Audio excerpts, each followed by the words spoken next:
beautiful Chris. Welcome.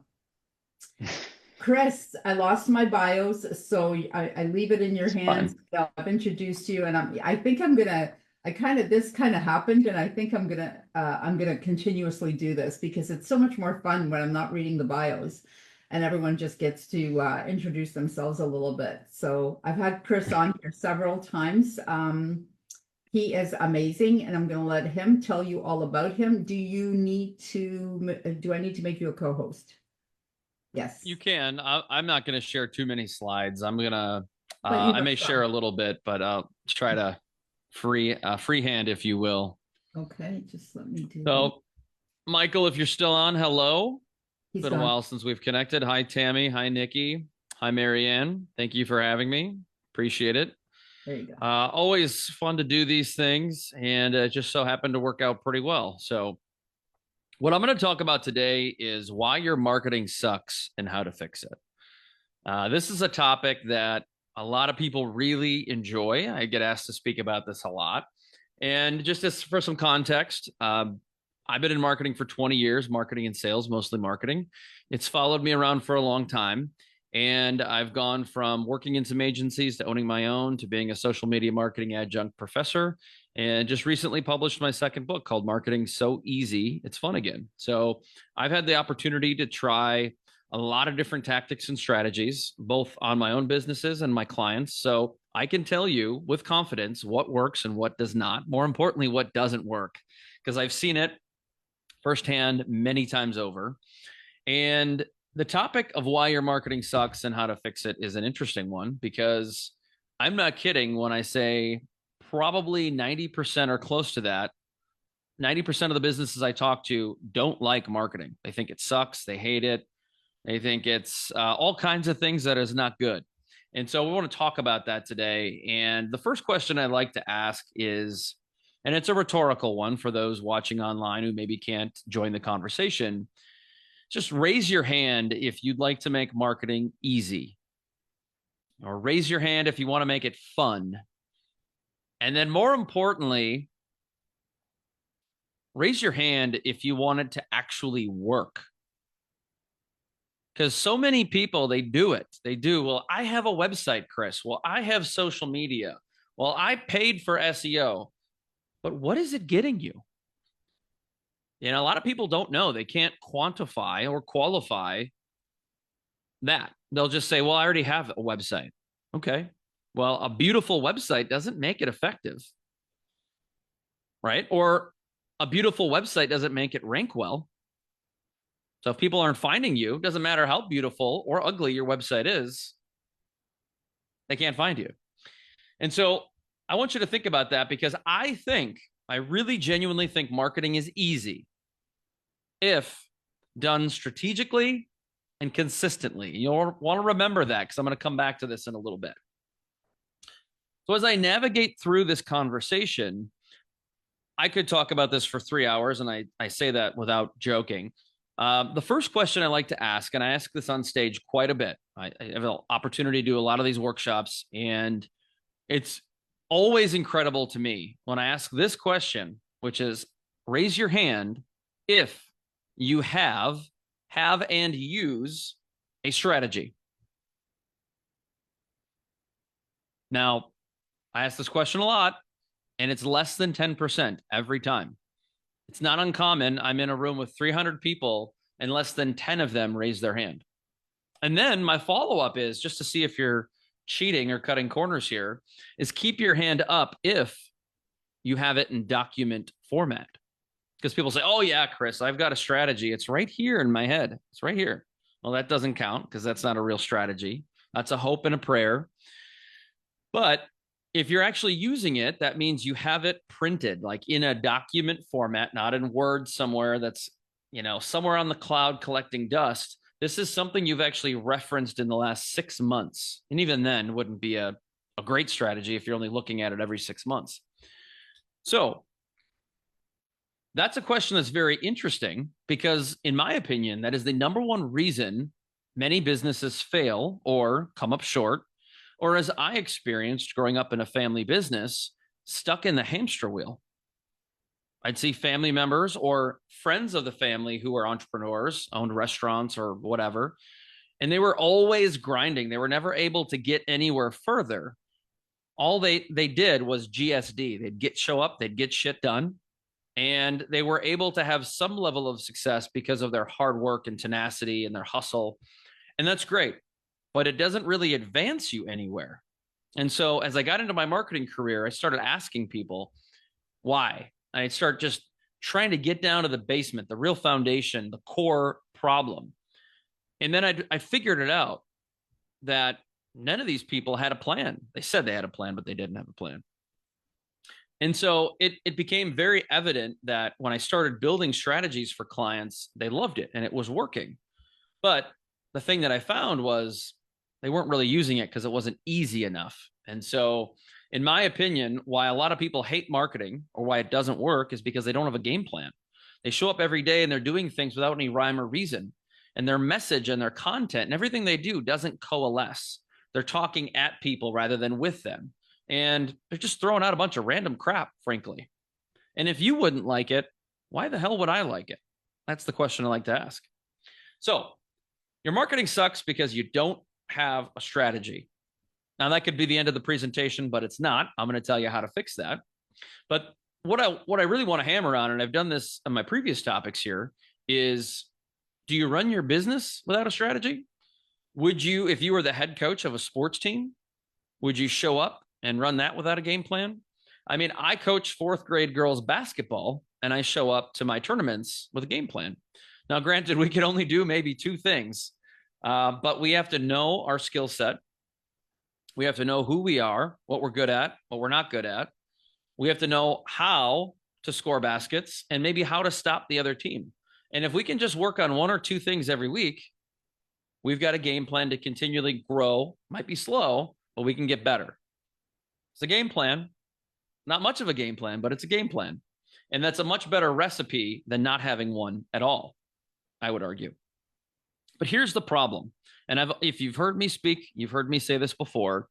Most entrepreneurs operate on what I call the light switch theory. And I know Marianne and a lot of us have done this before, is we've got all these businesses and all these things going on, mostly good, but we show up every day and we're like, oh, I got to do something for my podcast. So let me just churn out a podcast episode. I've got to increase my sales for this business over here. So let me just make some phone calls. Doing that is reactionary marketing, or in this case, reactionary entrepreneurship. That is not proactive and it's not strategic. It's the opposite of that. So we can't flip a switch and expect results. So we need to think about this proactively, which means we need to take a strategic approach and actually have a game plan. But don't worry, the game plan doesn't have to be time consuming, difficult, or expensive.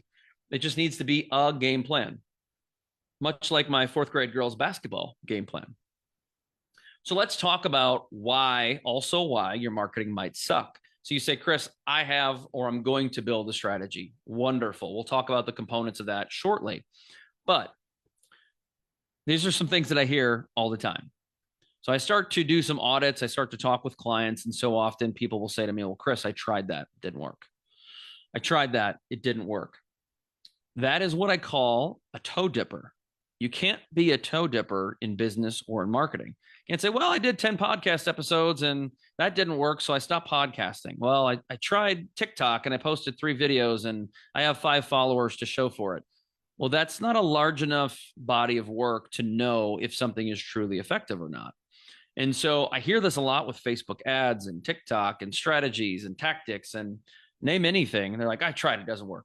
The truth is these things all work and they work exceptionally well and they're all exceptionally easy. But again, we need to be strategic and consistent over a long period of time for these things to actually work. So let's talk about a few other reasons why your marketing might suck. Number one, your budget is probably too small. Now, I said the word budget and I want to underscore that. I know dozens and dozens of businesses who they're very successful, but they're not getting to where they want to go because they don't have a budget. And I don't mean you have to spend money on Canva and all these other marketing tools that you have or CRMs. I'm talking about money spent on ads, Facebook ads, Google ads, etc. You have to run ads. It's absolutely imperative to do single digits. It's 5%, give or take. And so ultimately, if you're going to be successful in digital marketing in any capacity, you have to rise above the noise. And we do that not just by great content, but by running ads. And so when people say, oh, yeah, I ran that Facebook ad for 3 days and I spent $5 a day, $5 a day is the bare minimum. That's what Facebook requires you to spend, because any less would be nothing. It'd be a drop in the bucket, to say the least.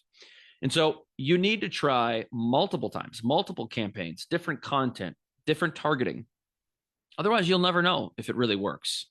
And it's not even scraping the surface. It is barely dipping your toe in the pool. So we have to make sure that we have a budget, we're proactive with it, and we're consistent with it. Because if you don't have a budget on social media, you are fighting a very difficult uphill battle. You're swimming against the current, as I often like to say. Now, I mentioned before that you're a toe dipper. Now, I want you to kind of switch that mentality into jumping into the deep end. And as Marianne would know, and I use her as a guinea pig sometimes here because she has a podcast, multiple podcasts, soon to be more. And she's been committed to those things, just like these summits, for a very long period of time. It's only then will you know if people like the idea, if people support the idea, if you can generate more revenue from the idea. So what I'm imploring you to do is jump into the deep end. Don't just dip your toe. Don't just put your leg in and walk into the pool up to your knees, say, oh, the water's fine. I want you to jump in the deep end with me here and try some things. Now, we might only be able to try 1 or 2 things, but that's the mentality I want you to have before we go any further. So number 2, number 1 was budget. Number 2 is your content is average. I want to dive into this for a little bit because I think it's important. When I go to most websites, they're just full with stock photos, just generic, cheesy photos of actors that don't even look good, and it's not helping your business whatsoever. Stock photos tend to feel very sterile. It makes people feel like you're possibly a fly-by-night company, because why can't I see you? Why can't I see your people, your customers, your service? People want to see your business. And if they can see it, they can believe it. If they can't see it, they start to have question marks and red flags. And so we need to focus on quality over quantity. Your content says a lot about your business, whether you like it or not. And if you're using stock photos, what it says is, I don't care, right? You're making yourself invisible, in my opinion, because people want to see you, whether you're a speaker, you're a coach, you're a therapist, whatever. People want to see your business, and we have to leverage photography of some sort. It doesn't have to be a photographer, could be iPhone photos, but we just need to show our face. And the question I'd like to ask to you is, what does your content say about your business? You should ask somebody, someone you don't know super well, to go through your website, go through your social media and say, what does my content say about me? What does it say about my business? What's your first impression? Because we're often not the best judge of it, because we're generally not our target client or target market. And the question I would ask after that would be, don't people want to see you? You know, what is that first impression that you want to provide? And so we have to be conscious of that, because our content says a lot about who we are, whether we like it or not. Now, the next one, and I think most of us has fallen into this from time to time, is that we are often too focused on selling. And by selling, we often talk at our people, not with our followers. And the couple of good examples of that are GoDaddy or HelloFresh. They're big e-commerce online businesses, and they're going to be transactional by nature. But I don't like being transactional. I don't like following companies that are transactional, because I unfollow them. Just like I oftentimes, if and when I watch TV, which is not very common, when do I go up and get a snack or a drink or use the restroom?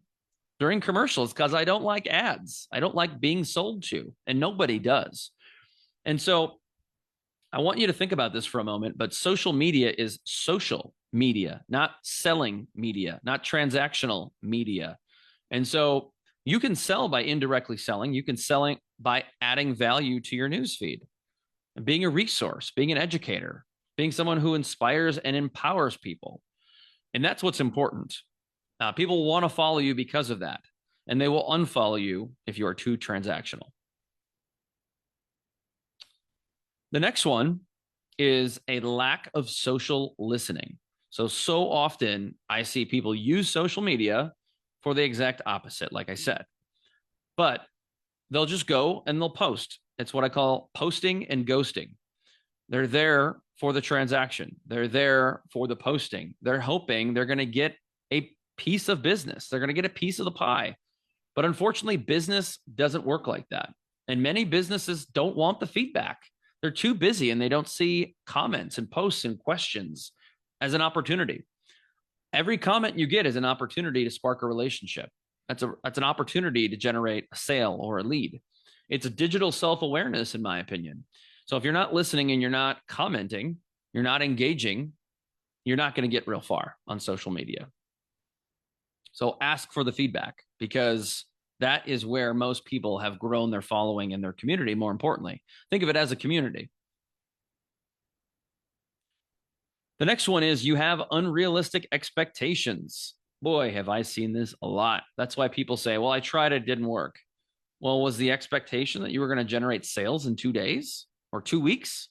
Was the expectation that you threw out a 20% off promo code and you were going to get all this business? Because that's not how it works. Again, people don't want your sales. They don't want your promotions. They want you. They want value from you. That's why I follow people, is because they entertain me or they add value to my newsfeed. It could be empowering me, inspiring me, educating me, entertaining me. So have realistic expectations is, yeah, I want to increase my business 10% over the year by using social media. Not, I'm going to run an ad and hope that I get all these clients, because that's not how social media works. It takes time, a lot of time, and a lot of consistency. So don't assume that people are going to like your content unless you're creating really good content over a long period of time. Don't hope that a post is going to drive traffic, and don't do the same thing over and over and over, thinking that for some reason tomorrow you're all of a sudden going to get this engagement that you weren't getting for the last 2 years. So this is a marathon and not a sprint. I put that in all my contracts, all my work that I do with clients is you're running a marathon. You're not running a sprint. And sometimes it's a marathon of sprints, if you will. So hoping and praying is not a strategy. Showing up every day and just posting and being consistent is not a strategy. You have to have a real game plan with some substance to it. The next one is you're just a little too inconsistent. And I see this all the time, but platforms will reward you for consistency. Believe it or not, if you are anything like me, I've been working on my YouTube channel lately, and I've been posting every single day, every day. And guess what? Every single short that I get, over 400 in reach. Now, I'm not crushing it, but that is certainly a stark contrast from when I was inconsistent. Some days I'd have a lot, some days I have a little. I'd go 4 days in a row. My shorts would get 0. Now I'm super consistent. I'm scheduled. I'm doing things around the same time, the same types of content, and it's paying off, but it takes time. And also my messaging, my branding, my content, it's pretty consistent. The frequency of what I post is pretty consistent. People want consistency and platforms want consistency. Algorithms will reward you with that consistency and, of course, with quality. So if it was working, you don't want to abandon it. If it's not working, you do want to abandon it. And I know consistency is hard for folks because we lead busy lifestyles. Many of us who attend these types of workshops have multiple businesses, lots of responsibilities, including family and homes and all that good stuff. But consistency is one of the main pillars to success on social media. All right. So I'm going to wrap up these excuses and then kind of transition to a new part of this. And I just want to say this part so far is with success online, you have to stop making excuses. We cannot make them because none of us are perfect, but these things are all things that we can control. None of this is terribly time consuming. All of it is mostly low cost, and most of it is also very simple. So there's almost no excuse not to follow the plan that I've provided so far, because again, you can use scheduling tools. You can get more engaged. And again, commenting and listening, it only takes a few minutes a week. It's not that hard. Or you can pay a VA to do it for you. That's the beauty of that. And it will work if we make it easy. It will work if we make it simple and eliminate the fluff. If we stop making the arbitrary goals, and we'll talk about that in a moment. If we have an advertising budget, if we are realistic with our expectations and we commit to consistency. So it's easy. It can be fun if we make no more excuses. I want to talk about the goals for a second because when you make a strategy, goals are very important. However, most people make them arbitrarily. I say that because I've seen this firsthand where I'll work with a client and they'll say, well, I don't really have a plan, but I have some goals, loose goals. Of course, they're in their mind or they wrote them down somewhere in a notebook. And they'll say, Chris, yeah, my goal was 20% more website traffic and 12% more sales. Okay, that seems decent, but where did you get that number? Well, I Googled it. Google said that was a good number. Okay, well, what's that based on? Well, Google said it was good. So it's based on nothing? Well, no, I mean, it's based on nothing. You made that up. That's an arbitrary goal. Now, it wouldn't be arbitrary if you looked at the last 3 years of your revenue, if you looked at revenue patterns, if you looked at maybe the economy and some other benchmarks in the industry, you did some research and you actually said, what is my current?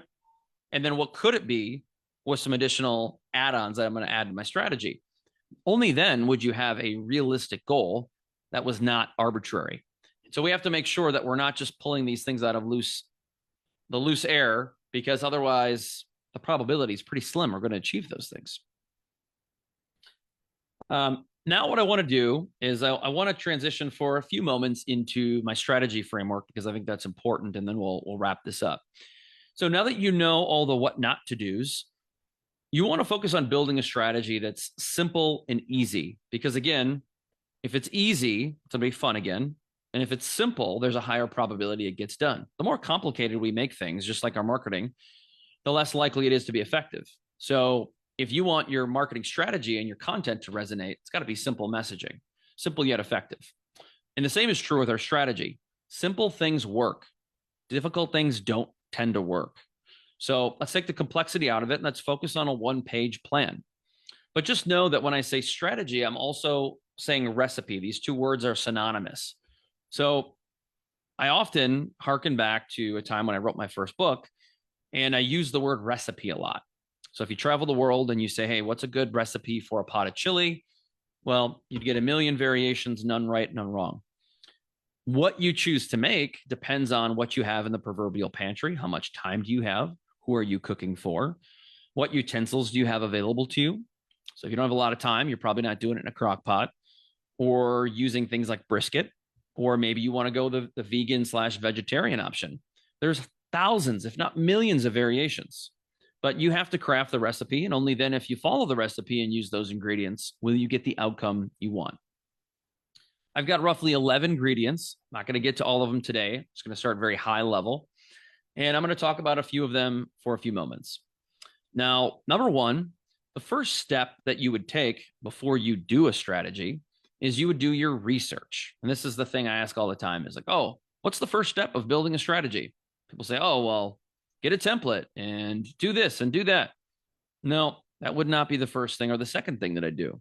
The first thing I would do is run an audit. I would go through and I would review all of my company's marketing. And I would look back over the last year and see what works and what doesn't.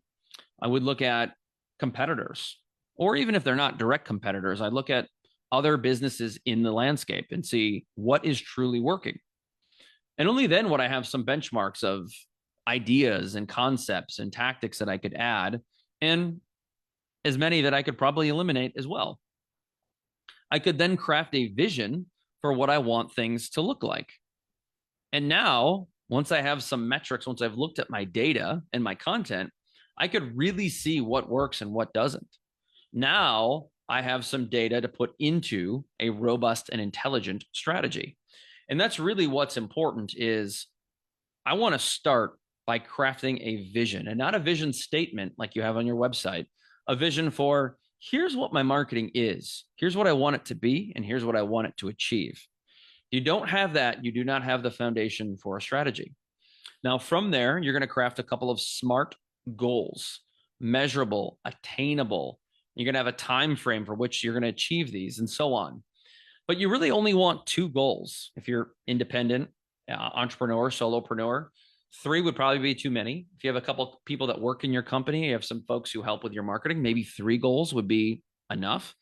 But you never want to go beyond that because we can only do so much. And the more goals you have, the more you potentially dilute your effort and your message. So you're going to start with an audit. You're going to create a vision. You're going to generate some SMART goals. And now we're going to talk about what kind of platforms we want to be on. We can't be everywhere because, again, you do not want to dilute your time or your effort.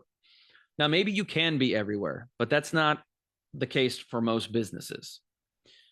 Also, what is your positioning statement as you build this out? How are you positioning yourself in the market? Now, this is really important, and I want to touch on this before I wrap it up, is I'm mostly a marketing consultant. So if I just said, Marianne says, Chris, can you introduce yourself and tell everybody what you do? And I'd say, yeah, I'm Chris, I'm a marketing consultant.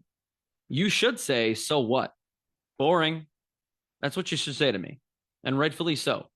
If I don't have a good way of introducing myself that sticks and resonates, I'm not a very good marketer, and you're not a very good at whatever you do. So you need to tell people how you do what you do, because a marketing consultant just tells you what to do, and that's it, right? Very transactional, very short term. That's not me. So for years, I struggled with this. So when people go to my website, here's what they're going to find is, hi, my name is Chris. I make marketing so easy, it's fun again. So easy, you'll have no excuses. I help clients get strategic and consistent in a way that helps them generate more revenue so that within 6 months, they fire me. And they'll fire me because that means they're making additional revenue and now they can afford to hire someone internally. That's my positioning statement. That's my promise. So I educate, I empower, I inspire people. My goal is not to be a long-term fix. It's to be short-term. And that philosophy has helped generate so much more referral business that I don't need to suck the life out of all my clients in perpetuity. I want to help them. I want to be the bridge for them to get to the next level of their business. So that's a good positioning statement. Could it be better? Probably. But you need to have one that's really compelling, that separates you. Because if you don't, here's the thing, and this is where I want to end it, is you are a commodity.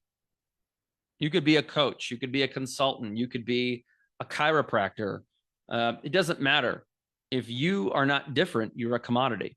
So don't think about good. Don't think about better. Don't think about best. Think about different. How can you differentiate yourself? And if that is in the strategy, if that is in the game plan, you have the foundation for something really special that is going to stick and land with your audience. Let me just see if I got anything else in here I wanted to throw in. But ultimately, I'll give you a couple tactics here as I wrap this up. Is number one, you got to be proactive. You got to be strategic. And there's no better time than now to start an email newsletter, to start a YouTube channel, to get out there and do the thing that you think's maybe been holding you back, to get in front of more folks. And that's so often where the magic happens, is when you step outside your comfort zone. And so I want you to think about that. And it does require you commenting on posts. It does require you to add connection requests every single day, be adding people to your network. So we can't just be out there and we can't just post and ghost. We can't just be out there and all of a sudden expect for something to happen to us. We need to be proactive with our marketing and our marketing strategy. So that's where I'm going to leave it. This is just a quick call to action. It's a QR code to a book I just launched. Very proud. I just crossed 110 reviews on Amazon. Self-published it just about four and a half months ago. And it is everything I talk about in these workshops. It's everything. It's my marketing manifesto. So if you're looking for a way to make marketing fun and easy again, this is exactly it. And I'd be honored if you'd, take a look at it. But it's a great way to get into the framework of marketing that's simple yet effective, and to the point to where it should be, right? Your marketing should work for you. And I really believe marketing is easy if done consistently and done strategically, more importantly. So, Marianne, I'm going to end it at that. Any questions, comments, thoughts? No, perfect. As always. Thank you so much. so important to be consistent, right? Oh my gosh, and to have a strategy. Thank you so much, Chris. You can stop sharing if you want. Okay, there you go. Perfect. And that way we get a chance to look at you. Thank you so much, as always, taking time out of your busy day to come join us and enlighten us. Chris takes care of my Empowered Talks website. And I need to be a little more diligent in sending him information regularly to put on there. It has been crazy busy, but it's been a good year, and I love having Chris on here. So he will be on here again December 13th. Are you available? You're gonna have to, yeah. So he will be with us. He's pretty much with us every month. Thank you again so much.